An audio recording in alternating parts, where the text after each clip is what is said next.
A gente sabe que toda grande empresa precisa de um auditor para verificar suas contas, né? Mas isso levanta uma pergunta bem importante. Quem é que verifica o trabalho do verificador? Pois é, hoje a gente vai mergulhar na NBC-PA 11, a norma que basicamente fiscaliza os próprios auditores. Olha, essa pergunta aqui é o ponto de partida de tudo. A credibilidade de uma empresa, de um investimento, tudo isso passa pelo trabalho de auditoria. Se esse trabalho não for confiável, o sistema inteiro fica em risco. Então essa questão não é só curiosidade, ela é fundamental. Então, vamos direto ao ponto. Como que o Brasil resolveu essa questão de quem fiscaliza os fiscais? A resposta está num sistema de autorregulação. E a solução, formalizada nessa norma, a NBC-PA 11, é a chamada revisão externa de qualidade pelos pares. O mais interessante aqui é que a primeira linha de defesa não é o governo. São os próprios auditores avaliando uns aos outros. É como se fosse uma fiscalização interna da própria profissão. Mas tá, o que significa revisão pelos pares na prática? Imagina só, um auditor bem experiente vai até o escritório de outro auditor. O objetivo é duplo. Primeiro, ele avalia se os processos internos daquela firma, o tal sistema de controle de qualidade, são bons e bem estruturados. E segundo, ele pega trabalhos reais para ver se as normas estão sendo aplicadas direitinho no dia a dia. Bom, esse processo todo não acontece do nada. Existem personagens bem definidos, com papéis específicos para garantir que essa engrenagem toda funcione. Vamos conhecer quem é quem nessa história.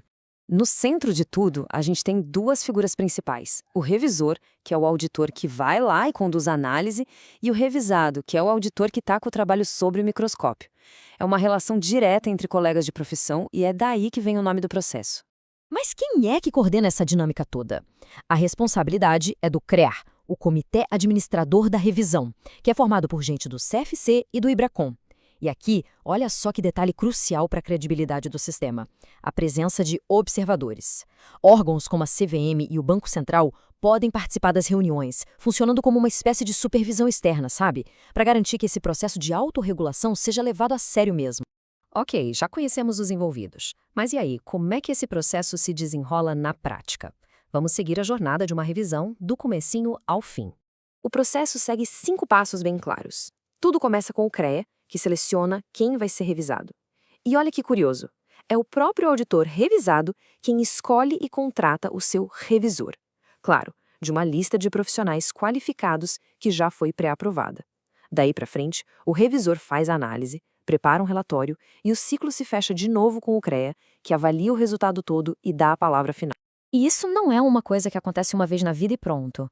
A regra é que todo auditor passe por essa avaliação a cada 4 anos.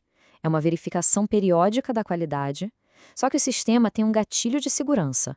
Se algum problema for detectado, o CREA pode encurtar esse prazo, e muito, exigindo uma nova revisão bem antes do previsto. Agora, para um sistema de avaliação entre colegas ser confiável de verdade, ele precisa se apoiar em 2 regras de ouro: confidencialidade e, principalmente, independência. Sem isso, o processo todo perde o sentido, né? A independência é levada tão a sério que a norma proíbe de forma explícita as revisões recíprocas. O que isso quer dizer? É simples. Um auditor não pode revisar o trabalho de quem o revisou no ciclo anterior. É uma trava para evitar qualquer conflito de interesse ou aquele famoso uma mão lava a outra.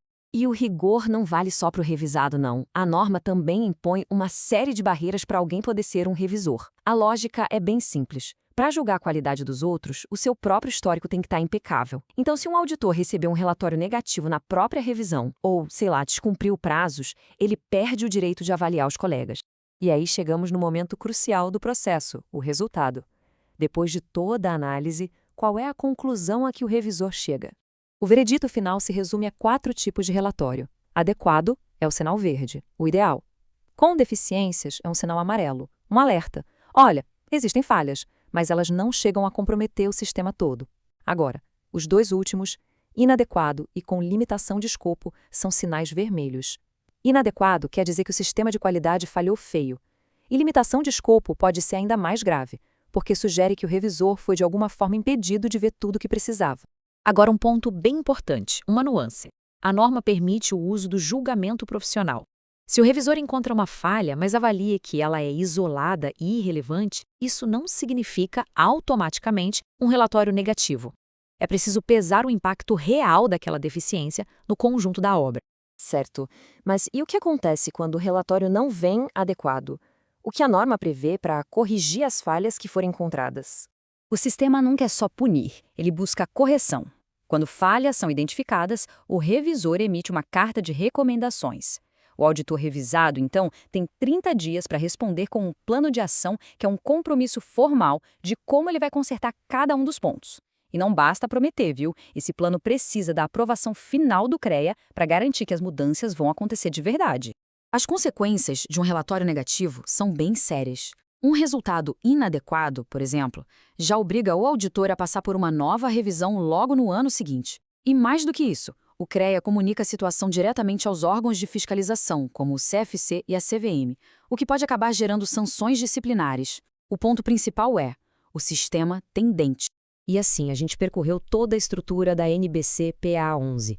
É um sistema de autorregulação com uma supervisão externa, projetado para garantir a qualidade de quem, por sua vez, garante a qualidade. A grande questão que fica no ar é se esse modelo de fiscalização entre colegas realmente consegue blindar o mercado contra falhas. A norma cria as ferramentas, mas a integridade do sistema todo depende, no fim das contas, do rigor com que cada um desses elos é executado. A confiança do mercado está em jogo.